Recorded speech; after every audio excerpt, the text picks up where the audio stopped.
Bonjour, bienvenue à toutes et à tous à la ferme, petite phrase que vous commencez à connaître puisque les vidéos se font de plus en plus souvent dans votre fermette.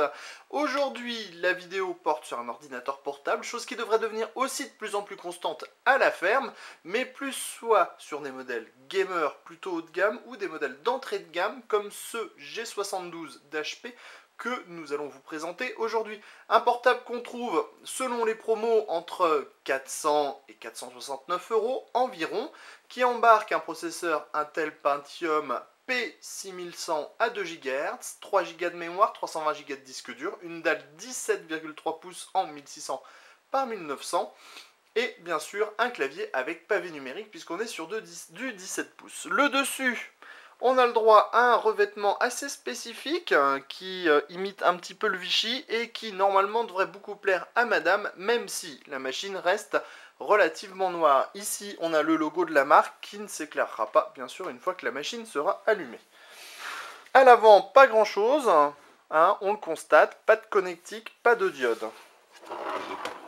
Sur le côté gauche, on centralise le lecteur de carte, les entrées-sorties audio, 2 ports USB 2.0, l'Ethernet 1000, le HDMI et la sortie VGA. À l'arrière, pas grand chose à remarquer non plus. On voit les deux charnières qui sont plutôt larges avec un revêtement en aluminium, ce qui apporte une petite touch of class, comme dirait notre très cher Mentidor. De ce côté-ci, le lecteur graveur de DVD, bien sûr pas de Blu-ray sur cette machine, un nouveau port USB, le DC-in pour recharger votre machine, et enfin un Kensington Lock. Sous le portable, on a différentes trappes. La première permettra d'accéder au disque dur, un modèle 320 Go en 7200 tours, nous l'avons déjà dit, et la seconde permettra d'accéder à la mémoire, 3 Go au total sur cette machine.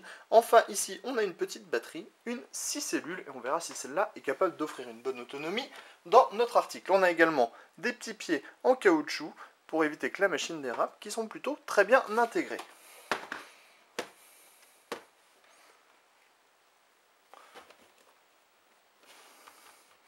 Une fois la machine ouverte,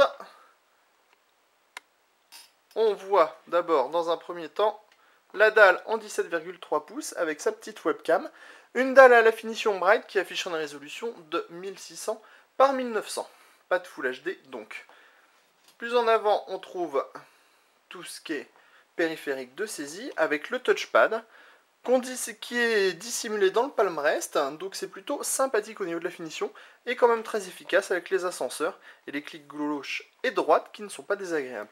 Ici on a le clavier AZERTY complet avec pavé numérique, avec une disposition plutôt bonne, sauf peut-être au niveau des touches haut et bas qui sont plus petites.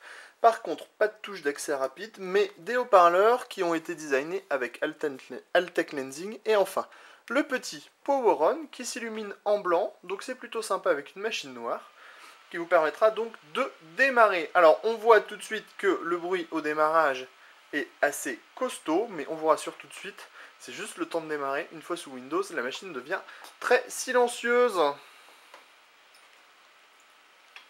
Le boot en plus est plutôt rapide pour une machine portable, c'est normal, c'est le 7200 tours qui fait ça. On a failli avoir un petit accident de pied et on va vous dire à bientôt à la ferme pour un test complet de cette nouvelle machine portable à pas trop cher.